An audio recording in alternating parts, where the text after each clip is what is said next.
On the day the college entrance exam results were released, my roommate cried in front of the camera, calling me a thief. She accused me of stealing her earrings worth $500,000 and even questioned my exam scores, pointing fingers at my aunt, who was an invigilator. I kept explaining, but no one believed me. Everyone was convinced of my moral corruption, and the city launched a reinvestigation into my college entrance exam results. During that time, I was cyberbullied, and Lily even brought a group of people to my doorstep to pressure me into repaying debts. My mother was so enraged on the spot that she suffered a heart attack, and my house was mortgaged, leaving me with a tarnished reputation. I tried to rush out to seek help, but Lily ran me over with her car, killing me on the spot. Her voice choked with emotion. "I'm sorry, I didn't see you. Will I go to jail?" Everyone around me ignored me, the victim lying on the ground struggling in my death throes. Instead, they went to comfort the beautiful, pitiful perpetrator. After my death, Lily was not convicted. Instead, they said they would compensate my family $500,000, which just offset the earrings. She forgave me. Opening my eyes again, I watched Lily weeping before the camera. My voice remained calm. "Lily, I recall your family members are just ordinary grassroots civil servants, right? Where did you get these 500,000 yuan earrings?" The scene fell into an instant silence, leaving only the journalists exchanging bewildered glances. After snapping back to reality, Lily's expression turned flustered as she hurriedly began to explain. "Luna, there's no need for you to twist the truth here. What we're discussing now is your cheating on the college entrance exam and your moral corruption. The college entrance exam represents the culmination of 3 years of relentless effort from countless families. Yet you relied on your aunt to help you cheat your way to the top, and you even stole my earrings. Don't you think this is utterly shameful?" I smiled, my expression calm and composed. "I can accept an investigation,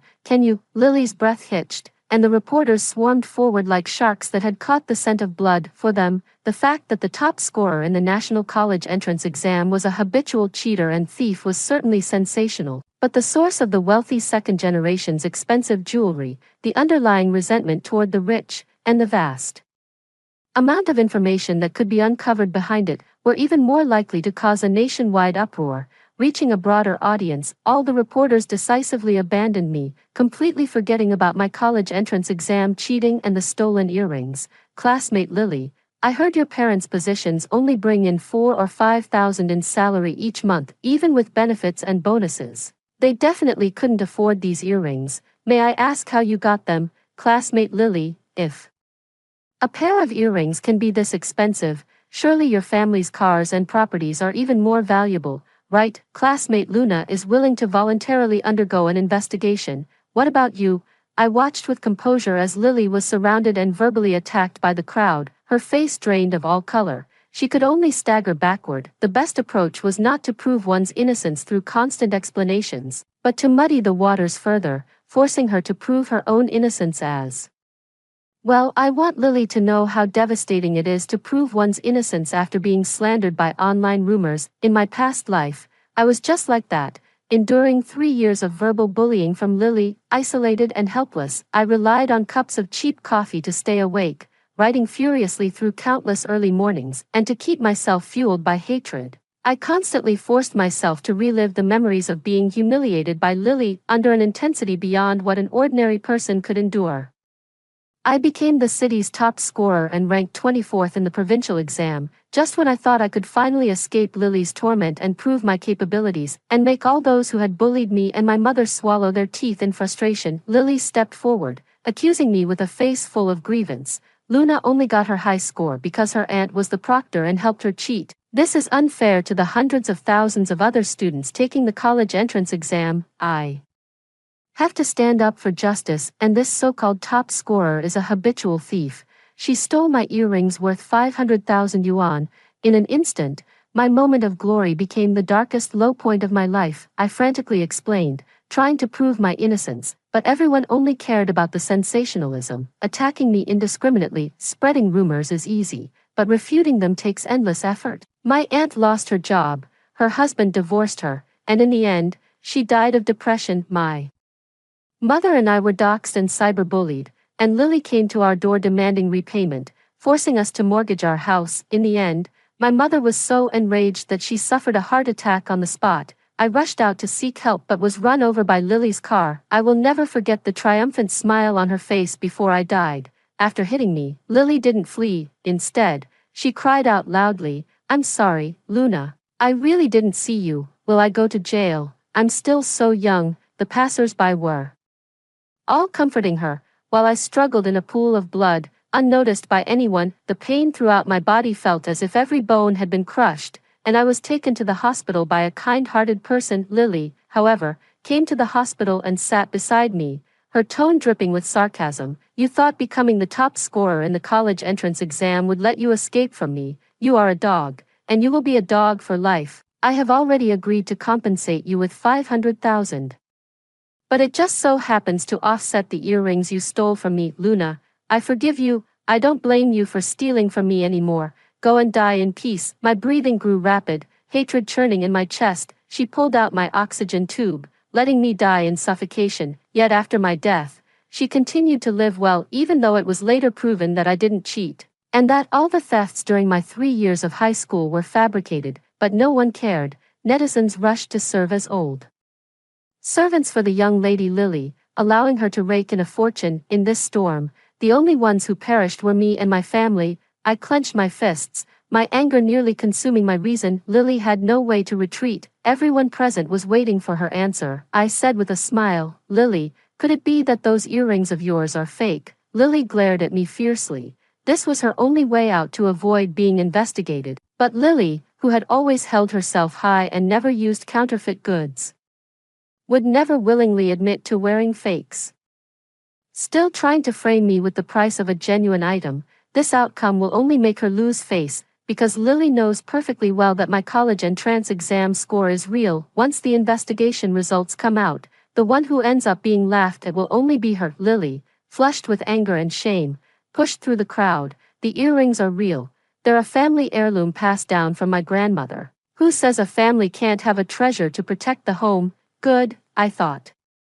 With a cold laugh, "She's using her grandmother as a shield." Lily wants the internet to wipe out 3 generations of her family in one go. I cleared my throat, my voice firm and resounding. "I accept the investigation. I know how much pressure college entrance exam students are under. Each of us carries the hopes of our entire family. You should also know, Lily, while you would call us small-town exam grinders, even if we score the highest, in the end, we'll just be working for your family, right? So you're making so many students feel disheartened, treating all their hard work as a joke." Lily was truly panicked, because this time the school had made a big show of promoting me as the top scorer. There were also many who had studied diligently through long, cold nights, finally making it onto the list, holding their admission letters in hand and weeping with joy. But when I said those words, the smiles on the faces of the students and parents present visibly froze. Some extreme parents even rushed forward to shove Lily, their anger boiling over.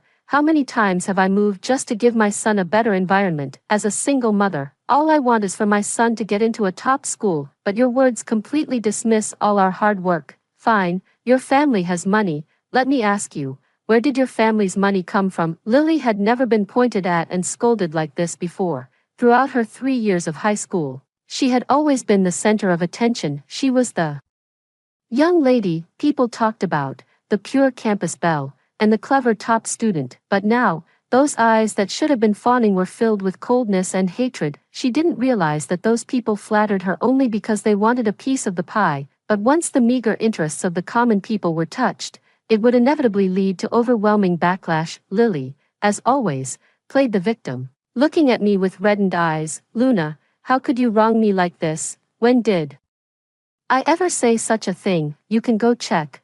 My family is clean and above board." But I just tilted my head and smiled, looking completely innocent. "However, the surveillance camera recorded what you said. You didn't know there's a new surveillance camera in the hallway." Lily's face turned deathly pale, her entire body trembling uncontrollably, faced with the resentment and anger from parents and students. She could only bite her lower lip tightly. Reluctantly, she bowed in apology. After all, a slip of the tongue was a minor matter compared to wearing counterfeit goods and bullying classmates. Compared to the false accusations and the family's illicit income, this is truly a drop in the bucket. Lily's body swayed unsteadily, tears falling like pearls without end. I'm sorry, it was just a moment of impulse. I hope everyone can forgive me, especially after I exposed Luna for cheating on the exam. He kept verbally attacking me, and I was forced to say those angry words out of helplessness. Lily was very beautiful, and when she cried,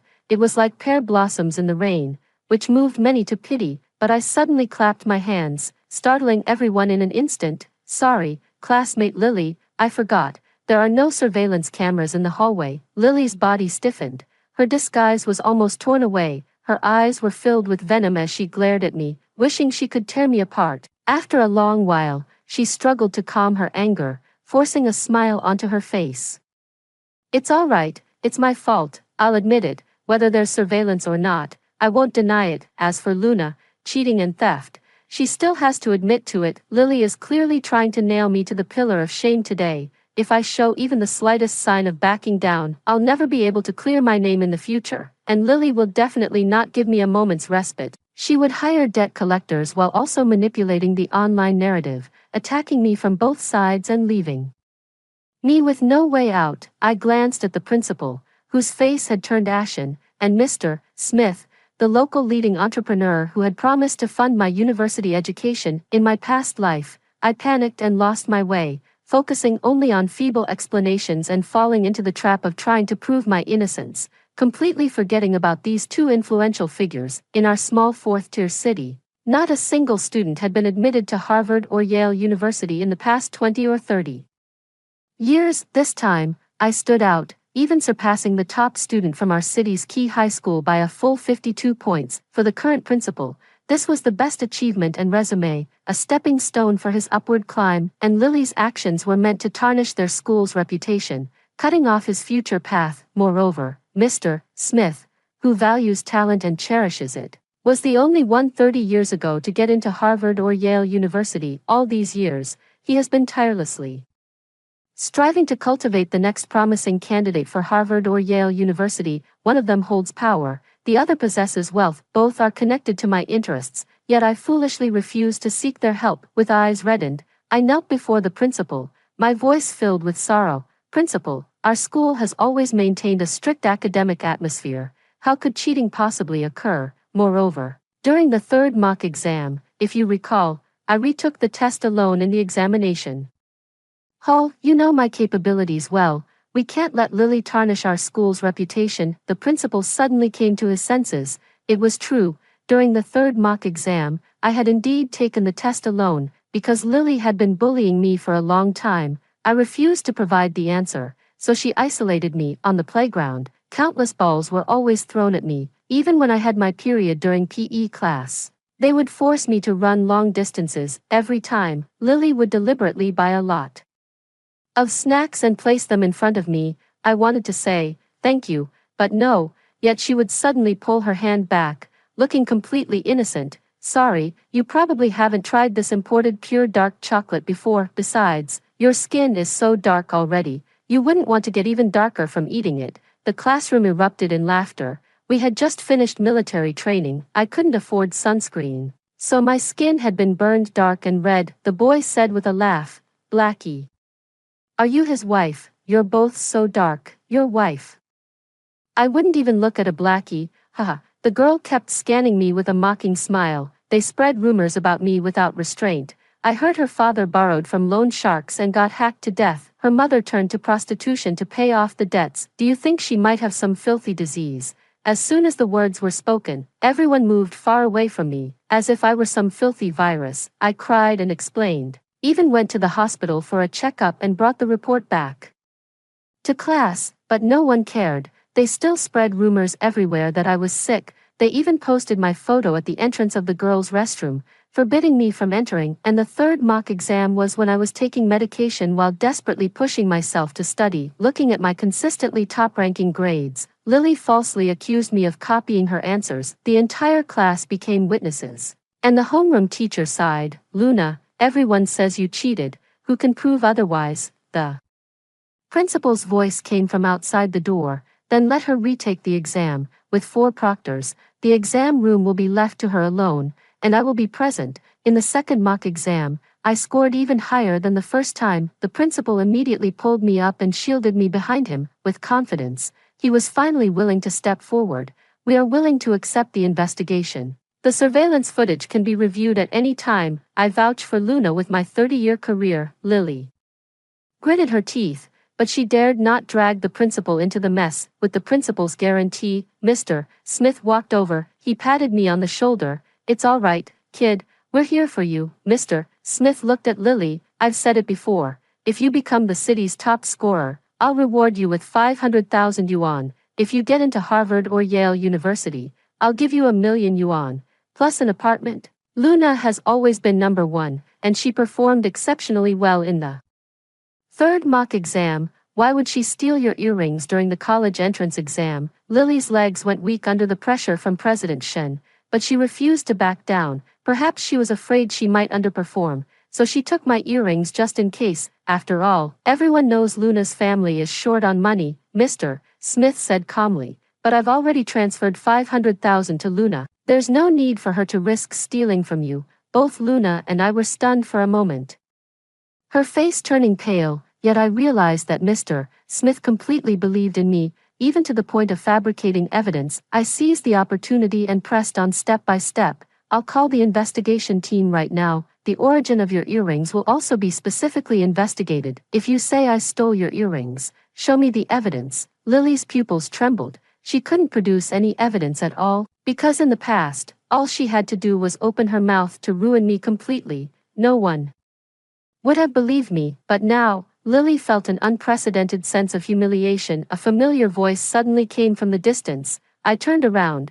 It was my aunt. Her expression was stern. You have no evidence. But I do. Auntie walked over, followed by a timid girl. I recognized her. Jenny. She was my first friend, and also the one who stabbed me in the back the hardest. Lily furrowed her brows tightly, glaring fiercely at Jenny. Her face was pale, and she could only hide behind my aunt. My aunt pulled me over, her face full of heartache. It's okay, Auntie is here. Hearing those words, tears welled up in my eyes instantly. In my past life, my aunt had divorced, and her family had fallen apart. She was even dismissed from her post and investigated, burdened with false accusations. Yet she never once blamed me. Auntie glanced lightly at Jenny. Show the video you took to everyone, and repeat what you just said to me in the office in front of everyone. This scene before me had never occurred in my past life. When I was accused and pushed around by everyone, it was my aunt who kept shielding me with her own body, all those fists landing on her frail frame. But this time, I gave her enough time to calm down and think it over. Jenny, trembling under Lily's murderous glare, stammered out, "It was Lily. She deliberately framed Luna, just like before. That day she didn't bring any earrings to the dormitory at all. Lily said she would ruin Luna's reputation, making it impossible for her to ever hold her head high in front of her again." Lily tried hard to maintain a gentle and proper demeanor, but her tightly clenched fists were so tense that she didn't even notice half of her manicured nail breaking off. "Jenny, are you mistaken? I clearly wore earrings. Could it be that someone has bribed you? I remember you received the financial aid for needy students for 3 consecutive years. But it seems your family doesn't actually qualify, does it?" Jenny trembled all over. She was guilty. I knew it well, because the spot she took was rightfully mine. For 3 years, I never stopped submitting applications for financial aid for impoverished students. I wanted to ease the burden on my family, but for 3 years, it was always Jenny, who lacked nothing in terms of food or clothing, who took my place. The reason was simple. It was all because Lily's father had pulled some strings. On top of that, Lily deliberately spread rumors everywhere that our family was pretending to be poor, leading both teachers and other students to believe it was true. Even many impoverished students detest me to the core, yet they have no idea they are blaming the wrong person. Jenny was engaged in a fierce internal struggle. If she offended Lily, her father was still working at Lily's company, he would definitely be implicated, and her own act of fraudulently claiming poverty subsidies would be exposed, likely leading to the recovery of the funds. I knew exactly what Jenny was thinking, so I cut her off before she could speak. "Lily, are you suggesting that the school is falsifying poverty subsidies, but the person most capable of pulling this off would be your father, who's a school board member and keeps boasting about donating an entire building? right? Are you confessing without being pressed? My words caught Lily by the throat. She seemed to choke on a wad of cotton, powerless and agitated, finally unable to hold back. She screamed hysterically at me, "You're twisting the truth. Luna, you're so cunning." I ignored her and instead took Jenny's hand. Her palm was sweaty, and she looked at me in shock. Not understanding my actions, I looked at Mr. Smith. "I heard your factory still has many technical positions to fill, and there aren't many people with such skills in a small city. The factory is newly opened, and the orders are numerous and urgent. I heard Jenny's father is a senior engineer. He would definitely be up to the task." Mr. Smith immediately became interested and turned his gaze to Jenny. "Your father is a senior engineer. Would he be interested in coming to my factory? We can discuss the salary and benefits." Jenny's look of fear turned to joy. My meaning was clear. Even if her father was fired by Lily in retaliation, Mr. Smith's large company was eager for talent, let alone the difference between a nouveau riche and an entrepreneur. They were not even in the same league. Jenny agreed to Mr. Smith's offer almost immediately. "My father has always wanted to work at Mr. Smith's company. His expertise is a perfect match, and he will definitely not disappoint you." After speaking, Jenny looked at Lily's unpleasant expression with a face full of mockery. "I have a video here. At that time, Lily forced us to frame Luna. I couldn't bear it in my heart, so I recorded the video, just for this day, to publicly expose her hypocritical true face." Lily was practically fuming with rage as Jenny smugly displayed her phone for everyone to see. It clearly recorded the entire process of how Lily had wronged me. "In the video," Jenny asked uncertainly, "Luna has already moved out. Can we still frame her?" Lily replied impatiently, "Then we'll find a way to trick her into coming back, and wait until the day she's at her most glorious. I will make her fall into hell, never to rise again." After the video finished playing, Lily was already paralyzed with fear. Everyone was in an uproar, never expecting the aloof campus belle to be so vicious. The principal's expression was grave. "Lily, your conduct is improper, and you have maliciously framed others. I will also investigate the matter of the poverty subsidy, as you have already been involved in illegal activities. Therefore, I am now publicly announcing across the entire school that you are expelled." Lily looked up in disbelief, her expression utterly shattered. "Principal, I've already graduated and am about to start university soon. Aren't you forcing me to die? To get expelled from university, this will ruin my entire life." The principal was unmoved by Lily's tearful plea and simply retorted, "If it weren't for Luna finding a way to prove her innocence today, then didn't you also ruin her life?" Lily was filled with hatred, yet she was powerless to refute. Mr. Smith added fuel to the fire. "And the origin of your earrings. You said they were a family heirloom from your grandmother, but I recall, isn't this the latest GF model from this year? This brand is known by very few. It's truly top-tier luxury. Your grandmother's heirloom. Has it only started being passed down this year? Moreover, the jewelry is not sold separately. You know better than I do how much the entire set costs. I will work with the investigation team to pursue this matter to the end." Mr. Smith's relentless questioning left Lily's face ashen. She was filled with dread, yet dared not confront Mr. Smith head-on. The reporters were still frantically zooming in on Lily's face with their cameras. I am well aware of why Mr. Smith is so fixated on this matter. 10 years ago, Lily's family was still an ordinary household, but the very next year, they suddenly became wealthy. She despises it when others bring up her original family background, yet there is no shortage of people who dislike her and have passed such remarks to my ears. That year, in order to alleviate poverty, a significant amount of funds was allocated from above. Other cities and counties have all begun planning for a moderately prosperous society for all. Only here, unfinished buildings still stand, and we remain at the bottom of the GDP rankings. It is known as the poorest city, and everyone knows that the person in charge back then was Lily's father. Mr. Smith is determined to develop his hometown, and he usually doesn't actively provoke parasites like Lily's father, but since they've come knocking on his door, he'll handle it personally. For him, there's only enough benefit and no harm in doing so. The reporter continued to provoke Lily. "Miss Lily, is your family feeding off the blood of others? Calling this year's new model a family heirloom? Aren't you afraid of being exposed for what it is?" The parents below also pointed at Lily, discussing her incessantly. "I think Lily is full of lies. this probably isn't the first time she's framed and slandered someone. Looking at it this way, Luna is truly innocent. That top scholar must be the real deal, I could tell at a glance. She doesn't look like the type to steal or cheat. I remained calm. These people speaking up for me were the very ones who had accused and insulted me in my past life. They didn't care about the truth, only the outcome. Lily could no longer bear it. She pushed through the crowd and rushed out. Before leaving, she shot Jenny a dark, venomous glare, then got into a car and drove away, her eyes filled with resentment. Jenny's face was full of provocation and smugness as she held my hand, looking all ingratiating. Luna, I've long been fed up with Lily. She framed and set you up, and I deliberately left evidence behind, just so I could help you. Listening to Jenny's hypocritical words,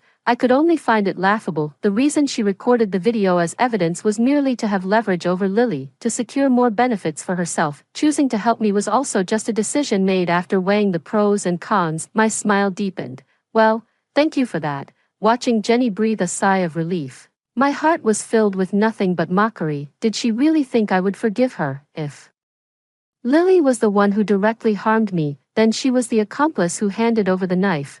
Now that she and Lily have completely fallen out, Lily's anger should be borne by her. After Lily left, I also returned home, only to find the school forum flooded with various posts about her. This time, it wasn't flattery or praise, but rather all sorts of rumors, complaints, and belittlement. Some even maliciously photoshopped images of Lily, making them bloody and disgusting. The internet was also flooded with cyberbullying, with many people already starting to dox Lily's entire family. Despite Lily's family spending money to suppress the trending topics, it was all in vain, because the capital behind this operation had Mr. Smith. In her past life, Lily believed she had money and power, using it to buy trending topics and hire trolls to ruin me completely. This time, let them also taste the helplessness of being crushed by those in power. When I got home, my mom was busy in the kitchen. Seeing me return, she quickly wiped her apron, her face full of affection. Luna's back. Come eat quickly, I made your favorite braised pork ribs. My nose tingled with sourness, my heart swelling with an unbearable ache. I threw myself forward and hugged my mother, feeling the beat of her heart and the warmth of her skin. The image in my mind of her body turning cold, her blood slowly congealing, was finally shattered. I cried my heart out. Mom, you're alive, I've missed you so much. My mother was so flustered that she could only pat my back to comfort me. Luna, what's wrong? Mom is fine, don't cry. It took a long time before I finally calmed down. I looked at the shabby house. This neighborhood was an old residential area that had been around for decades. The demolition is imminent, and it's a dangerous building. So many people have already moved out. Originally, my mother and I were supposed to receive a demolition compensation, but Lily forced us to sign it away to pay off debts. I held my mother's hand tightly, trying to keep my tone as gentle as possible. Mom, does Grandma know yet that I was the top scorer in the college entrance exam? Go to the countryside and talk to my grandma for me. My mom was still hesitating, but after I kept pestering her, she finally agreed. It wasn't until I saw my mom off at the bus station that I finally felt at ease. Lily's father is the local bully. Although Mr. Smith would protect me, he doesn't have the time to keep an eye on me all the time. It had barely been 2 hours, and the school forum was directly shut down. News of the car accident involving Jenny and her father, where her father had both arms crushed and Jenny died on the spot, quickly spread. The school group chat was flooded with reposts, and some even uploaded videos online, but they vanished without a trace within minutes. The driver responsible for the accident also turned himself in at the earliest opportunity. He was a gambler, penniless. Not even a single cent of compensation could be obtained, willingly accepting the death penalty. This left Jenny's family utterly devastated. So the next day, Jenny's mother came to find me. She knelt before me, pleading for mercy, blocking my way. Luna, we both know very well that this car accident must have been caused by Lily. My daughter was targeted for revenge because of you. You can't just ignore this. I looked at her with composure, my tone calm. And how do you expect me to handle it? Her eyes lit up, and she immediately stood up. You ask General Smith for help. Then find a way to have Lily arrested and brought to justice. Finally, compensate me with a large sum of money. Just $2 million will do. Your involvement will definitely work. especially with your top scholar status, and use the previous incident where Lily wrongfully accused you to make a case.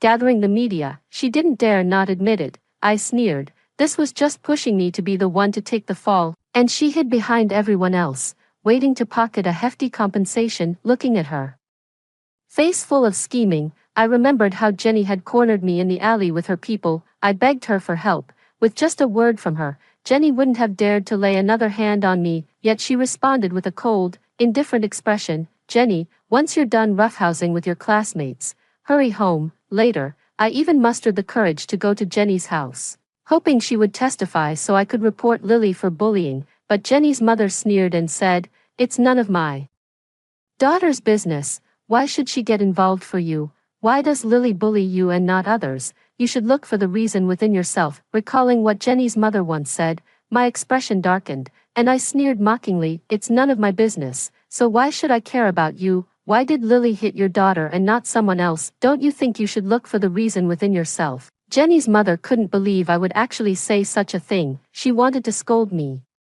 but her face instantly turned pale. These 3 sentences were all too familiar. "It seems she said that too." Ignoring her distraught appearance, I walked straight past her. The chance to save her daughter was something she gave up with her own hands. All the surveillance footage has been investigated, everyone has been questioned, and it has been confirmed that there was no leak of exam questions for this year's college entrance examination. I did not cheat on the exam, and my aunt did not commit any violations. Our innocence was made public, and I was the genuine top scorer in the National College Entrance Examination. For a time, my alma mater was in the spotlight, and the principal frequently gave interviews. As agreed, Mr. Smith transferred $1 million into my account. I even specially bought a new energy vehicle to have me pose for photos. Of course I would go. After all, that's my value to them. Meanwhile, the situation with Lily was growing increasingly severe, with many buses already stationed in the city. Lily's entire family was under investigation,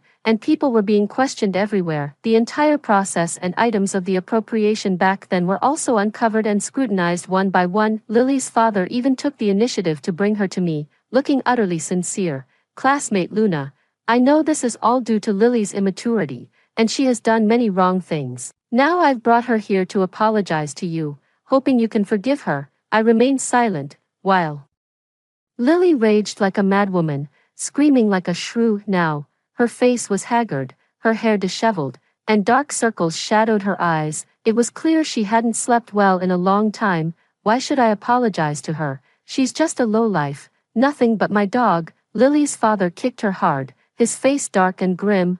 "Fool, it's all because of you that things have come to this. You framed and wronged classmate Luna. You must apologize." Then he looked at me, his shrewd eyes well disguised. "Luna, as long as it can make you feel better, go ahead and hit her. I promise I won't see anything, and I definitely won't hold you accountable." I looked at Lily, who was clutching her stomach, gritting her teeth and glaring at me with venomous hatred. "Luna, how dare you lay a hand on me? Have you forgotten?" A crisp slap rang out, and Lily froze. A red palm print bloomed on her fair cheek. Lily couldn't believe I had actually struck her, her face flushed with anger. "Luna, you're insane." Another slap, and I struck Lily so hard that blood trickled from the corner of her mouth. Lily's pupils trembled slightly.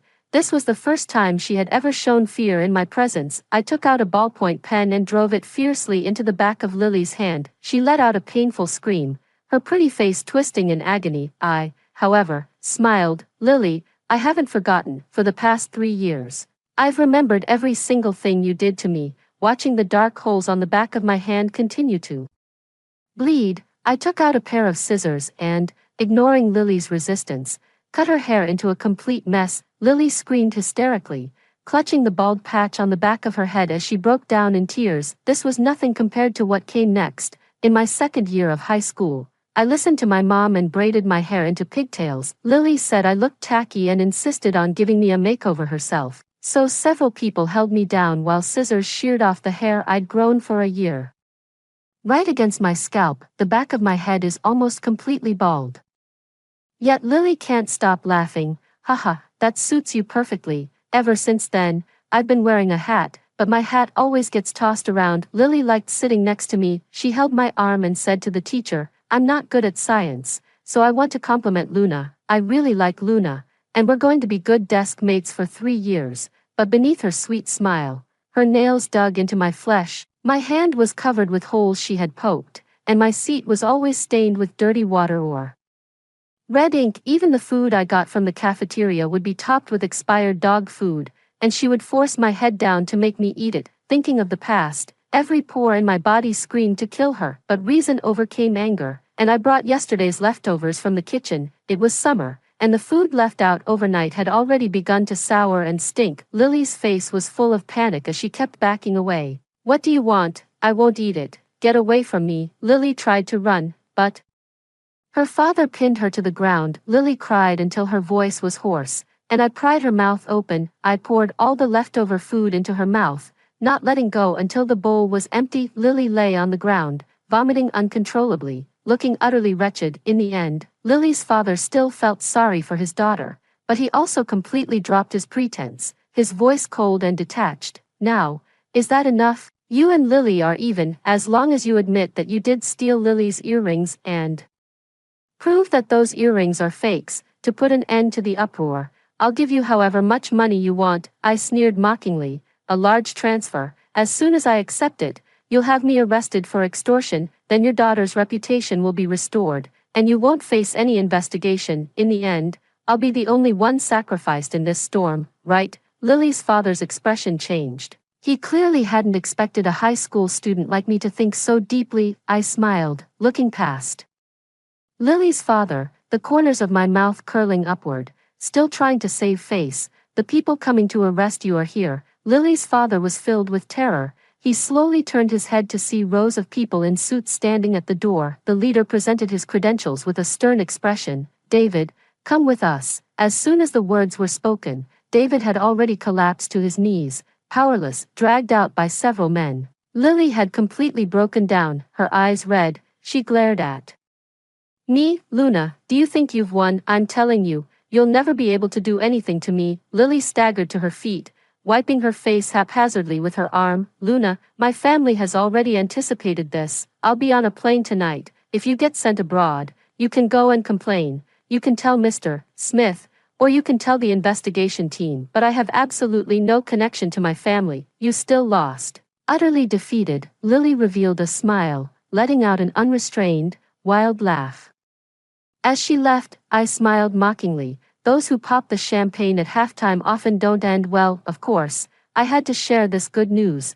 After all, someone needed to give you a proper send-off. I dialed Jenny's mother's number, and it took a long time before she answered. "Lily is leaving the country tonight. From now on, she'll continue living a life of extravagance abroad. Your daughter's death was as simple to her as crushing an ant, and she already knows you came to see me. Do you think she'll let you go before she leaves?" Jenny's mother remained silent for a long time, but her heavy breathing grew increasingly rapid. She gritted her teeth, her words dripping with hatred from start to finish. "Are the lives of the poor not lives? My daughter did so much for her, only to be crushed to death by people she hired. Just yesterday, my husband also died from a postoperative infection, suffering greatly before his death, yet the one responsible for all this is about to flee abroad to escape justice. How is that fair? Since she won't give me the money and even wants to kill me, then she can forget about leaving either." The call was promptly hung up. I checked the time. Less than 2 hours until dark. "Lily, you'd better move quickly." Close to midnight,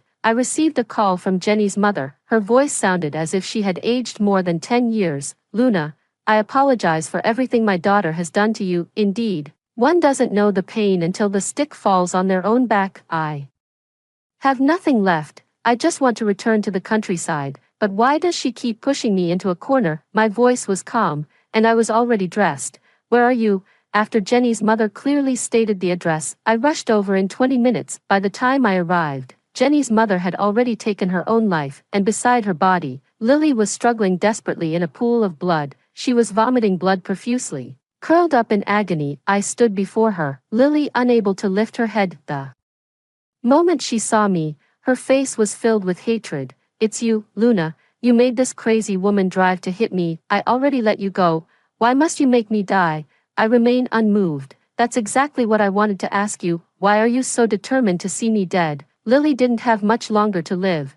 Judging by the traces at the scene, Jenny's mother had first crashed her car into Lily's vehicle. Then she dragged her out and ran over her again. The scene was a bloody mess, and Lily was already fading in and out of consciousness. She reached out her hand to me, pleading humbly, "Save me, and I will atone for everything I've done. Save me, and I'll transfer all my overseas assets to you, please, Luna." I took a step back, avoiding her bloodied hand as it reached for my pant leg. Once that bloody handprint was smeared on me, I could never fully extricate myself from this case. Lily was a vicious wolf, determined to bite back even in her dying moments. I said in a flat tone, "Lily, do you believe in past lives and present lives? In my past life, you caused my family to be destroyed and then ran me over with your car. Watching me struggle in agony, you deliberately guided everyone to care about you instead, leaving me ignored. Even when a kind-hearted person sent me to the hospital for emergency treatment, you too insist on pulling out my oxygen tube, letting me suffocate to death. Now, why should I save you?" Lily trembled with rage. "Luna, even as a ghost, I won't let you off. You deserve to die. Why do you act so high and mighty? Why should you die just because you don't listen to me?" I ignored Lily and instead poured the prepared gasoline over her. Lily was drenched in gasoline, her face pale with terror as she pleaded for mercy. "Luna, get a grip. This is a human life we're talking about. I beg you, what I said earlier was wrong. Don't kill me. I still have so much money. I can't die." I took out a lighter, the flame emitting a faint light in the darkness. "Lily, do you know, the only fairness in this world is, whether you are rich or poor, you cannot escape death. Lily, go to your death in peace." After I finished speaking, I threw the lighter over. In an instant, flames shot into the sky, and Lily, engulfed by the fierce fire, let out a heart-wrenching scream. I sat by the roadside, watching my nightmare slowly burn to ashes before my eyes. Only at this moment did I finally feel a sense of release. I have avenged myself. Fire will burn away all evidence. It would also bring about a new beginning for me. I returned home as if nothing had happened, and the fire was reported, but no one investigated me, and the final conclusion was that Lily was retaliated against by Jenny's mother. In the end, before committing suicide, she set the fire to take them both down together. After the case was closed, I spent money to take my mom and aunt on a nice trip. My aunt and uncle filed for divorce. Their relationship had long been strained. This time, it wasn't my uncle who left her. Instead, it was my aunt who initiated the divorce. After Lily's parents were investigated, it was indeed confirmed that they were guilty of corruption and bribery. They have been sentenced to 20 years in prison, with lifelong deprivation of political rights. They thought they had already sent their daughter abroad to enjoy the assets they had transferred out long ago. I personally went to inform them of Lily's death. Watching the two of them break down completely, cursing at me, my smile gradually deepened as all those assets were taken back. After the holiday ended, I packed my bags and boarded a high-speed train to City. After entering the prestigious university, the excellent academic atmosphere made me feel completely at ease. Every individual is the pride of their own locality, 1 in 10,000, and among these prodigies, I will strive even harder, not to waste this second chance at life. Prestigious schools, promising futures, opportunities to change destiny, ladders to transcend social classes, all of this was originally the reward I should have earned through 3 years of hard work, but in my previous life, it was destroyed because of Lily. Now, I have protected my family, and I have also reclaimed everything that belongs to me. From now on, light will follow me like a shadow, while sin and disgrace are left behind in that night of raging flames. The future holds promise. After hearing the first story above, what are your thoughts? Feel free to share your opinions in the comments section. Next, there is another similar story. Let's continue to see. My roommate came up with a get-rich-quick scheme, intentionally letting fruit that costs 1.5 yuan per kilogram go moldy, then selling it at a high price on second-hand platforms. But moldy fruit is highly carcinogenic, so I advised her not to take the risk. If she got cancer, no amount of oranges could save her. My roommate reluctantly gave up on cultivating moldy fruit and settled for a steady job. Later, however, a dorm in our school collectively cultivated mold, making over 300,000 yuan in just one semester. My roommate thought I was blocking her path to wealth, so she stuffed my mouth and nose with moldy fruit, causing me to choke to death. That 300,000 should have been mine, It's all because of your ill intentions that I'm stuck doing odd jobs for just 5,000 a month.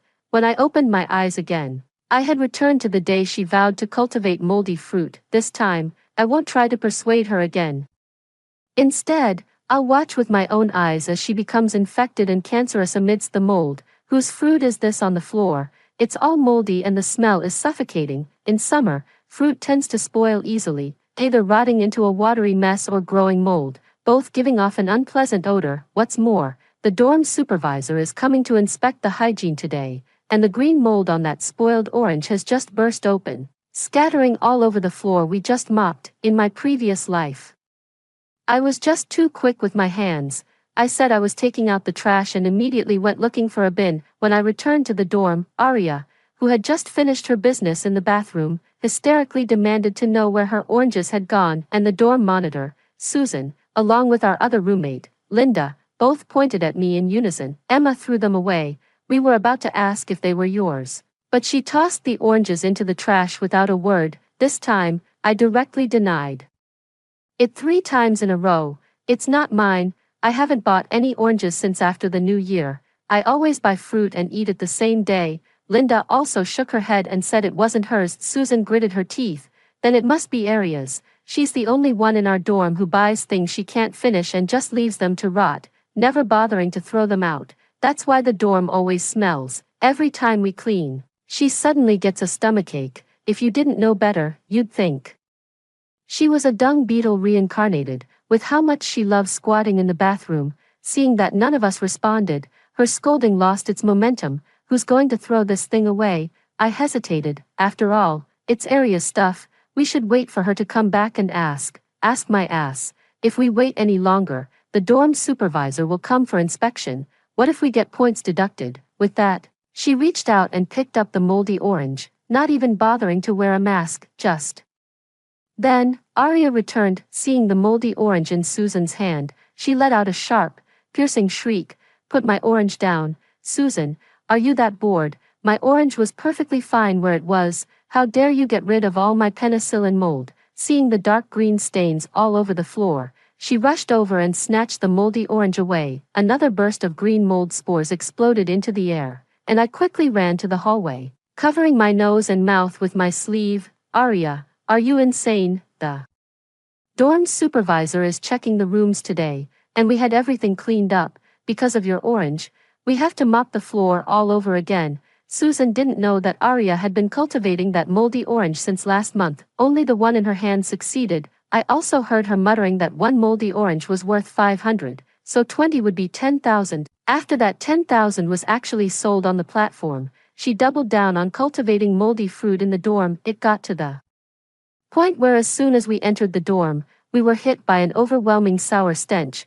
Besides the moldy fruit, even more fruit had rotted and grown maggots. The smell mixed together was enough to make one's soul leave their body. Our dorm is practically turning into a sewage ditch. Can someone talk to her about it? I'm seriously about to gag. Even in class, you can smell the stench coming off her. If she needs to make money, why doesn't she just rent a place outside? The 3 of us paid for this dorm too. Arya is raking in tens of thousands, but we haven't seen a single penny of hardship pay from her. We may grumble about it in private, but no one actually dares to say it to her face, because Arya is a student from a poor family. If we show even the slightest hint of treating her poorly, she immediately accuses everyone of looking down on her for being poor. In the end, we get called in for a talk by the counselor, lectured by the principal about taking care of our classmates, and even publicly criticized in a school-wide announcement, leaving us feeling ashamed for a long time. On top of that,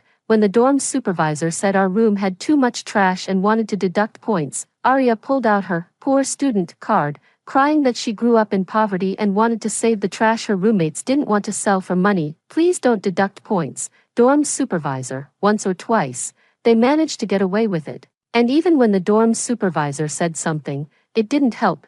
Susan later became lax because of this. After all, with Arya around, even if they didn't clean, the supervisor wouldn't deduct points. I thought to myself, this is all because of a lack of money. So, I pulled some strings and found Arya a clerical job that pays 5,000 a month, with no more than 36 hours of work per week. she also educated Arya on how moldy fruits can easily cause fungal infections in the lungs and even lead to cancer. Feeling both relieved and grateful, she went to work. Not only did she have more financial flexibility, but her dormitory environment had also improved significantly. Free from the lingering musty smell that had clung to her for years, she devoted even more time to her studies. Soon, she became the school's image ambassador, earning widespread admiration online. However, as the dormitory of an image ambassador, our room faced stricter hygiene inspections. Arya always skips cleaning duties, and our dorm monitors Susan and Linda have been complaining about me, both openly and behind my back. They talk behind my back to Arya. Hey, I heard there's a dorm in our school that made $300,000 a month selling moldy fruit. That much? Honestly, if it weren't for Emma stirring up trouble, maybe our dorm's Arya would have been a millionaire by now. In a fit of rage, Arya quickly verified the claim and was stunned to find that a dormitory had indeed earned 300,000 yuan in just half a semester. She only made 5,000 yuan a month, and her heart was instantly filled with resentment. I bought more fruit than they did, and there was more spoilage. If I had sold it all, I would have made far more than 300,000 yuan. You forced me to humble myself and take odd jobs for others. You just couldn't stand to see me succeed. She stuffed moldy fruit and putrid, foul water into my mouth and nose. I struggled to breathe and was choked to death, and to this day, I still can't forget the feeling of suffocation and stifling. Fortunately, I was reborn. In the air, the faintly visible blue mold spores could be seen floating, yet Arya and Susan were shouting and screaming, completely unfazed by the penicillin mold. What's wrong with a dorm inspection? The dorm supervisor would only praise me for thinking of a way to make money from moldy oranges. Let me tell you, these oranges are worth 10,000 yuan. You ruined my penicillin mold, so you owe me 10,000. Susan was instantly stunned. I have to pay you. Dream on. Even if I had the money, I wouldn't buy your lousy oranges. I worked so hard to cultivate that penicillin mold. Only someone kicked in the head by a donkey would sell it to you. You damaged my personal property, so you owe me 10,000, and the oranges are still mine. Arya said that even though the penicillin mold was now much less valuable, she could still easily sell it for 5,000. Susan was infuriated by her bandit logic. Meanwhile, Linda was enjoying the show and even added fuel to the fire. Susan, if you hadn't pulled out the oranges, the floor wouldn't have gotten dirty.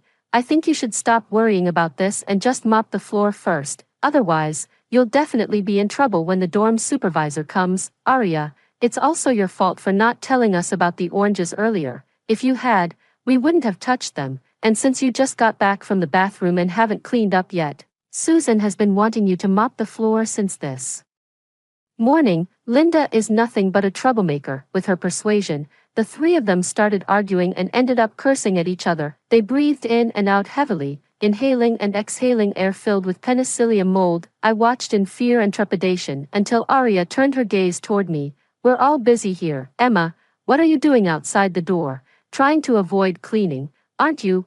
I took 2 more steps back. I have rhinitis. There's too much mold in there. I'll have trouble breathing if I go in. Arya cursed loudly. What's with all the excuses? I think you just don't want to mop the floor.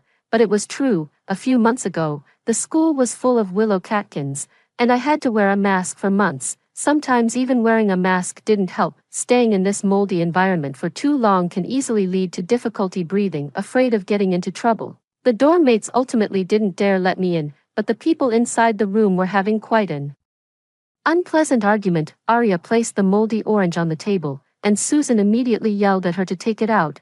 We just finished cleaning the floor. If you dirty the room by putting it on the table, you'll have to mop it yourself. Arya was displeased. Anyway, I'm a student from a poor family, and the dorm supervisor doesn't care about these things. Why do you have to meddle? As the dorm leader, I have to take charge. In my previous life, because I threw away Arya's oranges, she cursed at me for 3 days and 3 nights straight, even waking me up in the middle of the night when she went to the bathroom just to continue berating me. Meanwhile, Susan and Linda played the good cop, urging me to take a step back for the sake of harmony, and even suggested I compensate Arya to keep the peace in the dorm. Without me as the punching bag this time around, the dorm atmosphere immediately grew tense. Arya glared at me outside the door. reaching out to hand me the moldy orange. I couldn't help but sneeze. The flesh on Arya's face trembled. Get out, get far away, don't ruin the mold on my orange. One sneeze from you costs 500.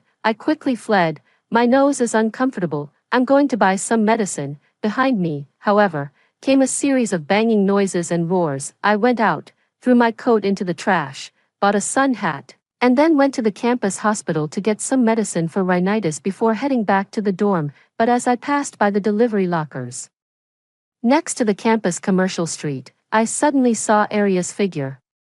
She was carrying an oversized suitcase. I pulled down the brim of my hat and watched Arya use her phone to retrieve one heavy cardboard box after another from the delivery locker. Inside were 5-kilogram bags of apples and oranges. After picking up the packages, she went to the school fruit stall and bought up all the half-rotten fruit priced at 1.5 yuan per half kilogram. Then, with great effort, I dragged my suitcase toward the dormitory building. In my previous life, I had thrown away Arya's moldy oranges and ended up paying her 10,000 yuan, thinking it was just my bad luck. Afterward, though I was still fuming, I considered that Arya was a student from a poor family and might genuinely be in desperate need of money, so I thought of buying some fruit to apologize to her. On the way back to the dorm, I saw her carrying such a large suitcase, so I took the initiative to walk over and offer my help. Arya, let me help you carry it. Consider this fruit as my apology, please.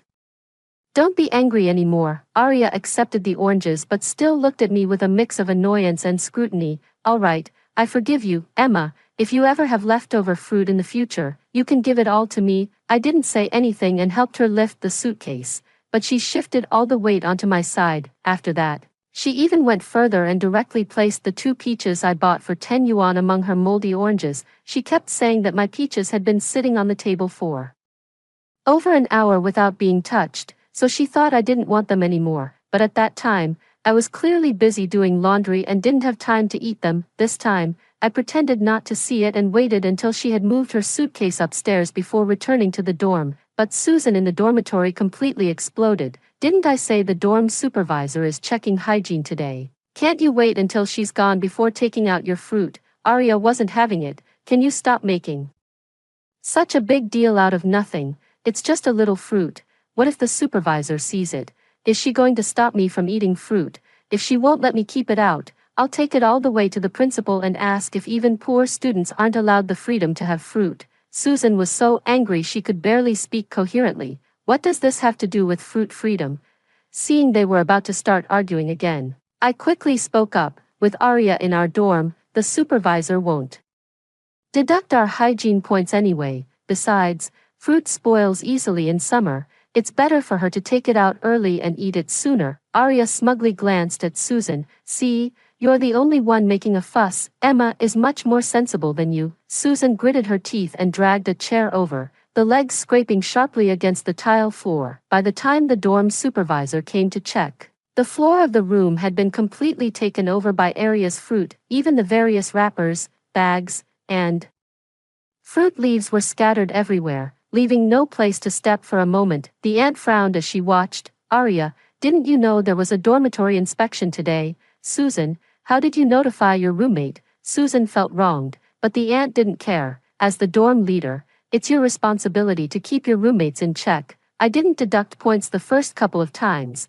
but you just keep pushing your luck. Susan cried out in frustration. It's not that I don't want to manage things, but Arya just won't listen. Arya is your roommate. As the dorm leader, what's wrong with putting in a little more effort to look after her? Arya pouted in grievance. Auntie, she had someone clean up before I went to get the package, so I thought the dorm inspection was already over. But when I came back with the package, she made me clean again. She couldn't even explain things clearly. It's not my fault. You're lying. The dorm supervisor's face turned completely cold. Susan, if you can't handle being the dorm leader, we'll find someone else to do it. Susan's eyes instantly reddened. Fine, I don't want to be the dorm leader anyway. I don't even care. After she ran out, Arya eagerly stepped forward. Auntie, let me be the dorm leader. I promise to do a good job and manage them well. The dorm supervisor was still hesitant, but Arya continued. Auntie, from now on, if there are any announcements in the dorm leader group chat, I'll make sure to tell them as soon as I see them. The dorm supervisor hesitated, reluctant to give it to her, but now that Susan had run off, and neither Linda nor I had any interest in taking on the role, the aunt had no choice but to let her become the dorm leader. I almost couldn't help but laugh out loud. In my past life, it was me who coaxed Arya into not letting her moldy oranges rot in the dorm. I even found her a job to keep her from causing trouble. This time, I let her take over as the dorm leader right away. Looks like this. Dorm is completely uninhabitable now. Before leaving, the dorm auntie reminded us, don't leave fruit on the floor. Clean it all up. Okay, Arya nodded in agreement. I was thinking that Arya would probably cause trouble soon, so I needed to pack my things and move out as quickly as possible. Just then, a scream rang out in my ears. Arya, what are you doing? Looking up, I saw Arya placing the fruit bag that had just been spread on the floor onto Linda's bed. Linda's voice startled her so much she jumped. A peach fell straight to the ground. What are you shouting about? You scared me to death. Linda held back her anger. That bag was just on the floor. It's so dirty. Why did you put it on my bed? Arya didn't think much of it. What's wrong with putting it on your bed? Didn't you hear the dorm auntie say we can't leave things on the floor? Don't just stand there. Hurry up and put my fruit away on your beds, or I'll tell the dorm supervisor you're not keeping the place clean. Linda looked like she was about to cry from anger. She tugged at my clothes and complained to Arya, Emma, you be the judge. Why should her fruit be on our beds? After saying that, she even gave me a little push toward Arya. Arya held her peach, standing by my bed with her hand itching to place it there. I frowned. Arya, you know me. I usually like to keep a humidifier running. My bed is damp, so your peach probably won't grow mold on it. Maybe. I glanced toward the bathroom. She looked utterly disgusted. Emma, how can you be so disgusting? I almost couldn't hold back. She had the nerve to criticize me when she left fruit in the room to rot and breed maggots, but I could only swallow my anger. I have dry skin. If I don't moisturize, it gets flaky. Linda asked doubtfully from behind me. Aren't you supposed to have normal skin? It suddenly turned dry. Otherwise, why would I use a humidifier every day? Before Linda could continue pestering, Arya went ahead and placed the fruit on her bed. Linda wanted to take it down, but Arya shouted loudly. What are you doing? What are you doing? I'm telling you, one peach costs 500 yuan. If you damage even one, you'll have to pay me directly. I'm the dorm leader, and this whole dorm is under my control. Your bed is also under my jurisdiction. Linda stomped her feet in frustration, but Arya wasn't about to indulge her. Right in front of her, he placed another bag of peaches inside. This summer was unusually hot, and the peaches simply couldn't last more than 2 days. When Susan returned, she was thoroughly infuriated by their bandit-like reasoning, but when she stepped forward to return the peaches to Arya's desk, Linda naturally hurried to put her peaches back as well, even changed my own bedding. The peaches left out overnight, those half-rotten fruits bought from the school, had become even softer and mushier, and I could even see a few flies buzzing around them. There were also 2 strangely moldy peaches. In such hot and humid weather, could my roommate really be a master at cultivating mold? I pretended to lean in for a closer look. Arya, is this peach going bad or growing mold? Arya, who was about to start class, stopped and examined it carefully, but she only had a vague understanding of such things. I continued with a worried tone, I've heard that flies are very dirty. Could the bacteria and viruses they carry infect us if we keep it in the dorm? Arya said with a pang of heartache. Then I'll find some insecticide, but won't the insecticide kill the mold too?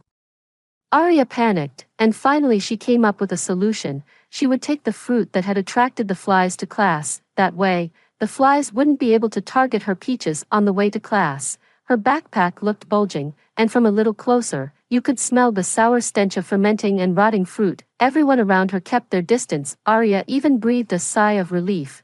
Luckily there aren't many people on the road today. I nodded with vague sounds of agreement and hurried to find a spot far away from her as soon as we entered the classroom. Emma, why did you run over there? Come sit here. I set down my backpack and smiled politely. No, thanks. Your backpack is so big it won't fit in the desk compartment. It's more convenient for you to sit alone with it beside you. Mainly, I could smell the rotten fruit even from outside. Once inside, the smell grew even stronger, wave after wave of it. Being too close, I'm afraid I won't be able to hold back from vomiting. Staying by the window, at least I can feel a bit better." Watching her cautious demeanor, I rolled my eyes and sneered. She sat by the inner wall of the classroom, a spot that was originally a prime location for playing on phones, and it was always crowded. But as soon as she approached, that sour, foul odor immediately surged out, and the people who had been sitting there earlier covered their noses and frowned. "What's that smell? Who brought trash into the classroom?" "Arya, what's in your bag? Did some food go bad? Hurry up and throw it out." Arya flushed bright red. "What nonsense. There's no food in my backpack. Why are you asking me? Are you looking down on poor students?" "But Arya, the smell really is coming from your side. Maybe you stepped in a sewage ditch." "I didn't. You're framing me like this. Are you trying to bully us poor students because you think we're easy targets?" The argument among that group grew louder and louder. Some couldn't help but move to the window. 3 or 4 people crammed into seats meant for 2. After the teacher arrived, the classroom remained quite noisy. "Didn't you hear the bell for class? Sit down now. If you don't want to learn, get out. Students over there, hurry up and sit down. Didn't you hear what I just said? And you all, is there no seating in the classroom? Since you don't want to listen, I'll deduct all your credits, and you can squeeze wherever you like." The students complained loudly. "Teacher, there's a smell in here. Deal with the smell after class. For now, sit down and pay attention." This teacher was strict. If you failed the course, there was absolutely no chance for a makeup. Everyone had to cover their noses with their sleeves, clothes, backpacks, or tissues while listening to the lecture. The teacher's face immediately turned green, yet she didn't say anything. Instead, after class started, she began calling on students one by one to answer questions. She kept questioning until everyone below was trembling with fear. Soon, it was Arya's turn to be questioned. Arya was playing on her phone and hadn't been listening at all, and the people around her didn't remind her either. It wasn't until the teacher called her name for the 3rd time, "Is Arya absent?" Then she can forget about her participation grade. Only then did Arya belatedly stand up. "I'm here, teacher, I'm Arya," the teacher sneered. "Not paying attention in class, head down doing who knows what. You don't act like a student at all. How do you solve the problem I just explained? Tell me." But Arya had no idea which problem the teacher was talking about. The teacher stepped down from the platform with a stern face and walked straight to Arya's side. Seeing that Arya had even placed her bulging backpack on the desk by the aisle as a barrier, and the content in her textbook didn't match what the teacher had just been teaching, the teacher angrily snatched Arya's book and slammed it onto her backpack. "If you won't listen, then get out." She even slapped the backpack several times with her book. "What are you hiding behind your backpack? A girl who doesn't study properly, always thinking about playing. What future do you have?" The teacher hit the backpack too hard, and Arya couldn't bear to see her precious fruit damaged. She actually reached out to pull it away, and the zipper of the backpack instantly opened, splattering fruit juice and bursting green mold everywhere. The teacher was the first to get sprayed in the face. That wasn't all. The teacher had allergies and was particularly sensitive to the fuzz on peaches and dust. In no time at all, the teacher was clutching their throat, struggling to breathe, and red spots began to appear on their face. Everyone in the classroom was terrified, frantically shouting to call 911. Some even started contacting parents, counselors, and firefighters. "Stay back. Keep away from the teacher. Give the teacher some air." But Arya and her exploded backpack were right next to the teacher, with sticky, dripping water still flowing down. "Arya, take your backpack and get out of here. Can't you see the teacher can't breathe?" But Arya pouted pitifully. "The teacher is blocking the way. I can't get out." "Then hand me your backpack. I'll throw it out." "No way. Everything I own is in that backpack. If it gets damaged, could you even afford to pay for it?" The whole class was practically fuming with frustration at her. In the end, 2 boys couldn't stand it any longer and snatched the backpack. Throwing it out the window, Arya let out a howl, leaped onto the desk, and dashed outside, completely ignoring the fact that she was stepping on the desk in her frantic chase after her backpack. After everyone scrambled to get the teacher to the hospital, seeing that the teacher was out of danger, they all breathed a sigh of relief. But this matter quickly became a trending topic. A freshman at J University is suspected of using rotten and moldy fruit to retaliate against a teacher due to excessive academic pressure. There are pictures and evidence below, and it's truly an anonymous post from the school's confession wall. I know this freshman. He acts like he doesn't care about anything just because he's a student from a poor background. He deliberately let things go bad in the dorm, making the whole room smell sour. That day, the teacher was so out of breath, and a certain freshman was still thinking about her rotten fruit. It was so rotten it was oozing with a foul stench. Had she never eaten fruit in her entire life? She even picked it out of the trash can. Not at all. I heard she's experimenting with moldy fruit. She's planning to sell it online to make a fortune. The implication was so obvious that the teacher even openly declared that from then on, either she or Arya would be in class.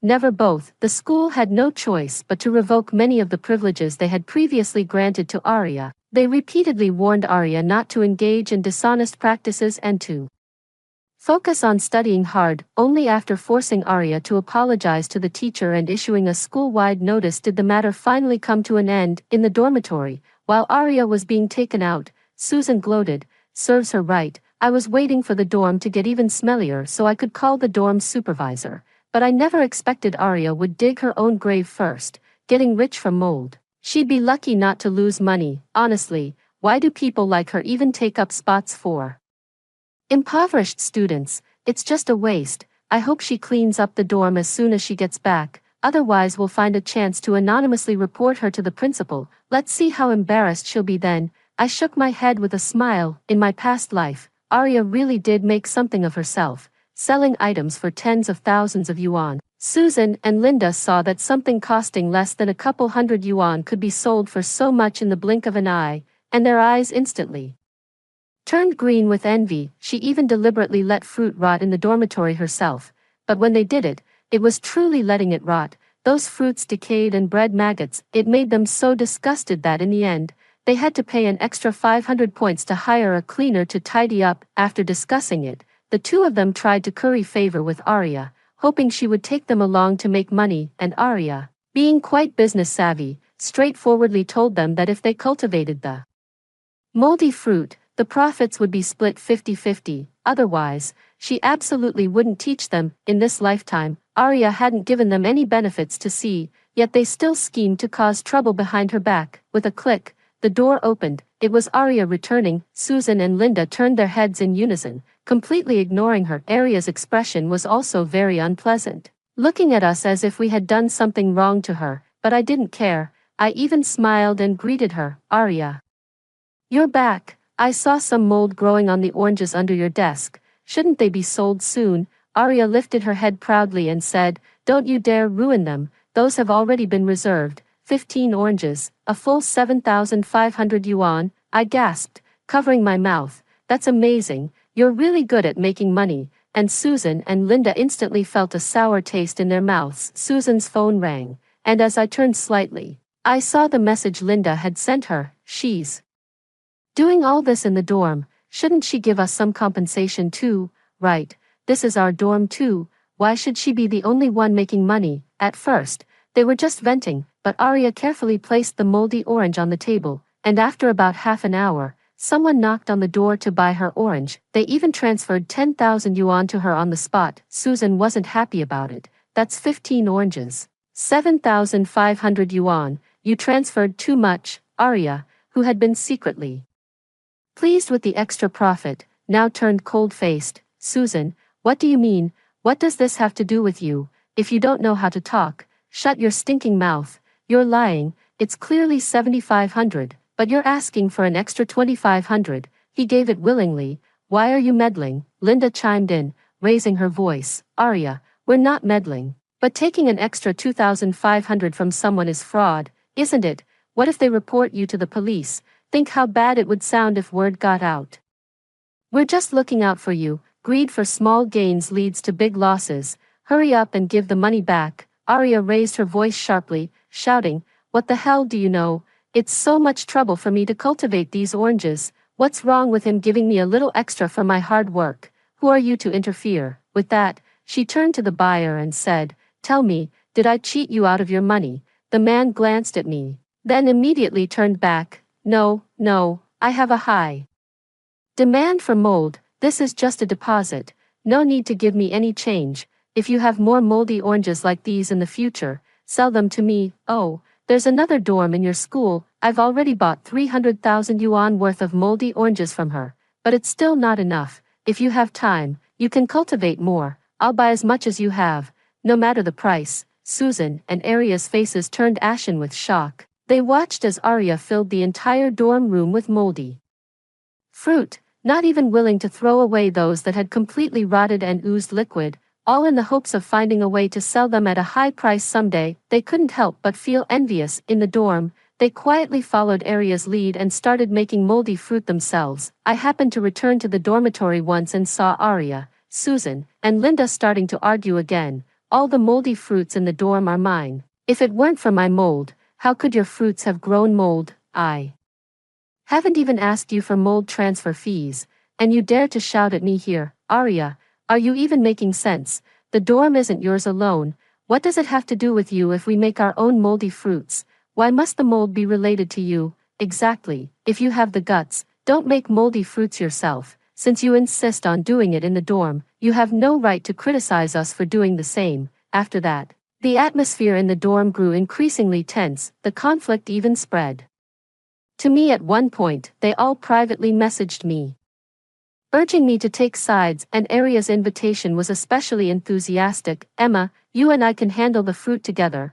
I don't believe we can't outdo them. When the time comes, I'll sell you a moldy fruit for 499, and you can just split the profit with me. Meanwhile, Susan and Linda, fearing that Arya might lure me over with benefits, actually offered to give me the mold for free, on the condition that I join them in isolating Arya. But I had long been planning to pack up and move out of the dorm. Unlike them, I hadn't been returning to the dorm much at night lately, and I had already packed up most of my things. I had also spoken with the dorm supervisor and counselor to arrange the procedures for living off campus. I could only reluctantly say in the group chat, I have a sinus issue, and there's too much penicillin in the dorm. I'm not feeling well, so I've already moved out and won't be able to join you in making a fortune.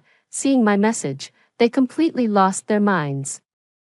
They were screaming and shouting in the dorm group chat, hysterically claiming that my bed was theirs. Sometimes they drew a line down the middle, and other times they deliberately took up space just to start trouble. The moldy fruit situation escalated to a fever pitch, and they even started sabotaging each other's moldy fruit to prevent the other party from bringing the fruit into the classroom. The three of them were practically marinated in the sour stench, and even from a distance, the smell faintly lingered around my nose. Looking at their bulging backpacks, I felt nothing but nervousness and excitement, because, in a moment, it would be calculus class, and the counselor would be bringing the principal and other math teachers from the school to observe. As soon as the calculus teacher entered the classroom, he caught a whiff of a strange odor. Boys in the back row, take the trash out. Something must have rotted. What a pungent, foul smell. As he spoke, he even fanned the air near his nose. But as other teachers came in, the sour, foul stench in the room didn't lessen. Instead, it grew stronger and more intense. The advanced mathematics teacher's expression grew increasingly grim. Such an important lecture, and this smell was simply ruining her image. The teacher felt it was unacceptable and, disregarding the high summer temperatures, asked the students by the window to open them wide for ventilation. To further demonstrate her teaching achievements, she had the students stand up one by one to answer questions. This time when it was Arya's turn, she didn't fall behind, but what was horrifying was that Arya sneezed twice in a row. With the last sneeze, 2 worms actually shot out of her nose and landed on the neck of the counselor sitting in front of her. The counselor only felt an itch on his neck. When he reached up to scratch it, he was shocked to see a squirming, curved maggot. The deafening scream stunned everyone in the classroom. The counselor shivered and dashed outside. Arya sneezed again, losing her balance and collapsing onto her chair. The backpack hanging behind her, left open for ventilation, now erupted with a mushroom cloud of penicillin in the air. The immense force scattered countless tiny insects like a shower of celestial blossoms. The whole class was terrified. The bug exploded. It's so gross. The bug got into my neck. Someone help me. Holy shit. Ugh. The entire classroom swarmed out, each person rushing to the restroom. The principal, his face pale and hands trembling, also called the police. Arya seemed completely stunned, allowing the insects spraying from his backpack to fall onto his body. One by one, they spread and crawled over her hair, nose, face, and even her body. After a long while, she finally screamed in terror, but no one around dared to approach her. Even when she rushed into the restroom, her classmates treated her like a contaminant, isolating her in a toilet stall. Some people fetched water and poured it down from the top of the restroom. Upon seeing the bugs washed out by the water, they screamed and ran out of the school building. Susan and Linda also looked deathly pale. Their backpacks fell to the ground in the chaos. The moldy fruit inside spilled out. The stressed-out classmates pushed them into the restroom without a second thought, ignoring their frantic banging on the door and refusing to let them out. My scalp tingled with waves of horror. My whole body felt as disgusting as if it were crawling with insects. I couldn't wait to get back to my rented room and spent 2 hours in the shower, but the sense of disgust and those images still lingered, refusing to fade away. When the class group chat notified everyone about classes again, it was already Monday of the new week. That classroom and the entire teaching building had been quarantined and disinfected. After that, the teacher even changed the classroom entirely. Aria's actions had a severe impact, and evidence was everywhere in the dormitory. It was said that when the principal and the counselor went to inspect the dormitory that day, bugs were crawling all over the walls. The screams of the girls in the entire dormitory building were almost enough to pierce through the school. No matter how hard the principal tried to suppress it, he couldn't keep it under wraps, and it even attracted a large number of reporters, the Education Bureau, the National Health Commission, and others, all rushing to report and investigate. Schools across the board faced extremely rigorous inspections. The level of care and attention given to impoverished students and those from difficult family backgrounds also increased. More importantly, it is essential to start prioritizing students' mental health to resolutely prevent incidents like Aria's from happening again. Aria was placed under close observation, penalized with demerit points, and the incident was recorded in her file. Later, during classes, even when she returned to the classroom, those around her kept their distance. The entire row and line where she sat were left completely empty. Susan and Linda sat in the last row of the classroom, also isolated, yet no one sympathized with them, because their very presence reminded their classmates of the shadow cast by the moldy fruit. Previously, classmates who sat nearby, burdened by heavy psychological trauma, had even neurotically stuffed fruit crawling with maggots into the backpacks of the three girls. This made the lives of the three even more unbearable, and their academic performance suffered greatly as a result. I broke out in goosebumps all over. On my way back to the rental that day, I saw someone blocking the path ahead. Noticing my presence, she crushed something in her hand. With a puff, a layer of mist exploded into the air. I took a step back, afraid that Aria might come looking for me again, but unexpectedly, it turned out to be Susan. I breathed a sigh of relief. "Susan, what are you doing here?" Susan stiffened for a moment, then slowly walked toward me. "Emma, I should be the one asking you that. What are you doing here?"